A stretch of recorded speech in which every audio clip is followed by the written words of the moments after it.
If there's one thing that separates professional writers from beginners, it's dialogue.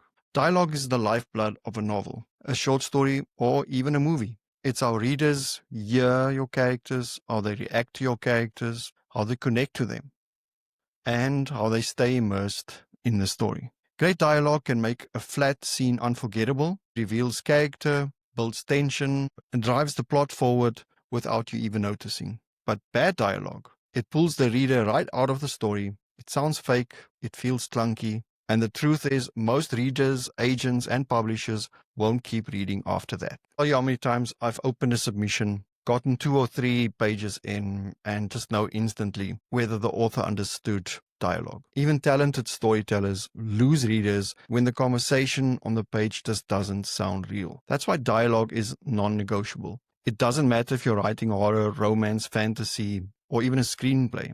If your dialogue is weak, the whole story collapses. So today I want to show you 10 of the most common and most costly mistakes that authors can make when writing dialogue, and more importantly, how to fix them. I'm Joe Mynhardt, publisher, author, editor, mentor, etc. I've been mentoring authors since 2016, and today I want to talk to you about the most costly mistake during submissions: bad dialogue. So let's cover the basics. Here's the harsh truth. As publishers, we're not just evaluating the story, we're evaluating how much work you put into your writing as a career. We're also looking at how much work it's going to take us and our editing team to get your book publishable, to get it market ready. As if you as the author didn't take the time to learn the basics, or you knew about the basics and didn't apply that to your manuscript, it sends a clear message that this book needs more editing than it should, and that you might not be that easy to work with.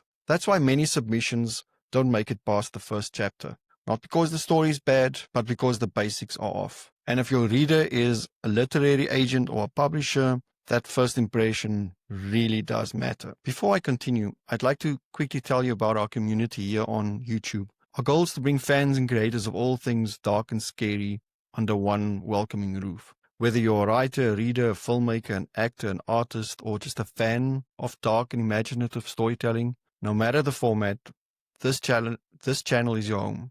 We spotlight the people behind the stories through interviews with actors, authors, directors, editors, and other creative voices. We teach, share, and celebrate the craft, keeping you informed, inspired, and connected to the world of horror, thrillers, speculative fiction, dark fiction, and beyond. Come for the insights and stay for the community. So let's go through the fundamentals of writing dialogue. On the nose dialogue. A bad example would be, I'm angry because you betrayed me. A better version would definitely be to show that emotion through tone, body language, or even silence. Think about how people express anger in real life. Rarely do they just say it outright. Trust me, if your character says, I'm angry, your reader probably won't feel it, they'll just hear it. Info dumping in dialogue. Bad example, as you know, we've been married for 14 years now. No one talks like that. Let the information come more naturally through conflict, context, or even subtext. This is one that I see quite often. Characters giving each other thoughts that they already know just so that the reader can catch up. Punctuating dialogue incorrectly. And this is a long one. Bad example, I'm here, she said. Instead of the comma, I'm here, she said. This one's a dead giveaway that the writer hasn't studied the basics, and agents, publishers, editors will spot it immediately. So let's spend a bit of time on this. Here are some nice examples. I love this book, she said. Do you like it? He asked. You know what? I think we should go over to Dad a day earlier, Mike said. An even better way of doing that is, you know what? Mike said. I think we should go over to Dad a day earlier. Establish your character early on. Maybe we just stay here. I think it, he tried to say before he was interrupted by a crashing sound. Bad. Maybe we can just stay here. I think it, a crash echoed through the dark halls. Immediate interruption. We know it's an interruption. You don't have to say it. Marsha opened the door and settled in behind the steering wheel. So which way, girls?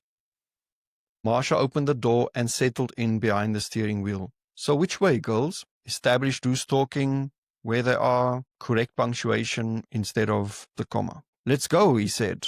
Always keep your punctuation inside the dialogue tags, whether it's a quote, a question mark, a full stop, or even a comma. Let's go. He stood up and grabbed his coat. Let's go. Full stop. Capital H. He stood up and grabbed his coat. Run, she yelled. Just because there's an exclamation mark does not mean you have to start with a capital S. I'm leaving, she said coldly. A much better way of saying that would be a beat where she's crossing her arms, an expression on her face, or a bit more dialogue. I've had enough. I'm leaving. What's going on? Please do not use a question mark and an exclamation mark next to each other. It's better to just say, what's going on? She shouted. Now let's continue with the rest of our list of ways that authors can screw up dialogue and how to fix it. Overusing fancy dialogue tags. Bad example, run, she exclaimed excitedly. Much better, run, exclamation mark, she said lowercase. Let the dialogue and the context do the emotional lifting for you. You don't need to write, he barked furiously, if the line already bites. Don't avoid sad like it's a bad word. Using words like murmured, articulated, chimed constantly, it gets distracting. Stick to said and asked 90% of the time. They're invisible to readers. New writers often think that said is boring, but readers skip right over it, which is exactly what you want. Don't forget to use beats. Don't forget to use beats in your dialogue. Floating dialogue with no sense of place or action. It's better to always have movement or emotion to anchor your dialogue. Example, she crossed her arms. I don't think so.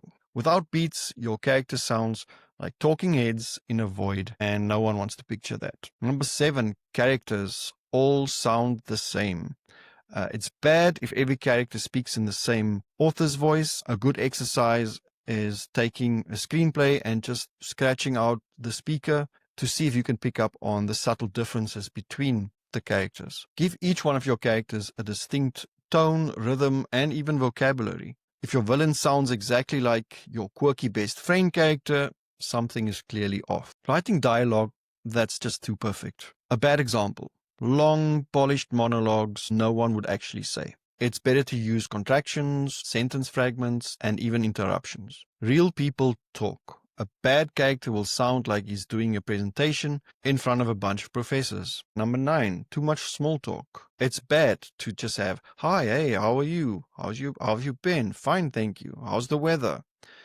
It's better to just cut to the chase. Every line should serve the story.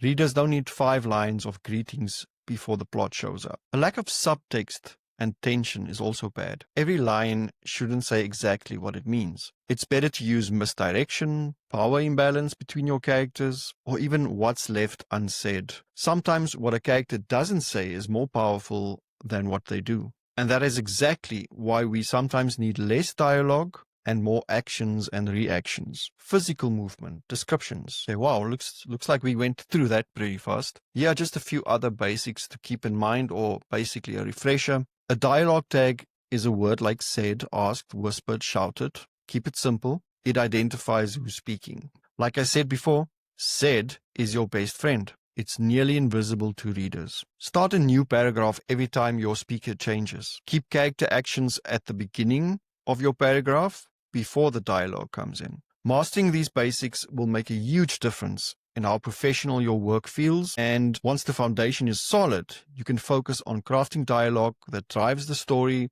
reveals character, and keeps the reader hooked. In my next presentation, we'll dive into some intermediate lessons for stronger writing, more natural sounding dialogue. Until then, check out my other videos, my Shadows and Ink books on writing, and a few of my other workshops. I'll put all the links in the description. And if you found this helpful, please hit that subscribe button, ring that bell. This channel celebrates dark, strange, mysterious, and scary things, the creations and the art across books, games, films, art, comic books, and even board games. This is a home for creators and fans alike.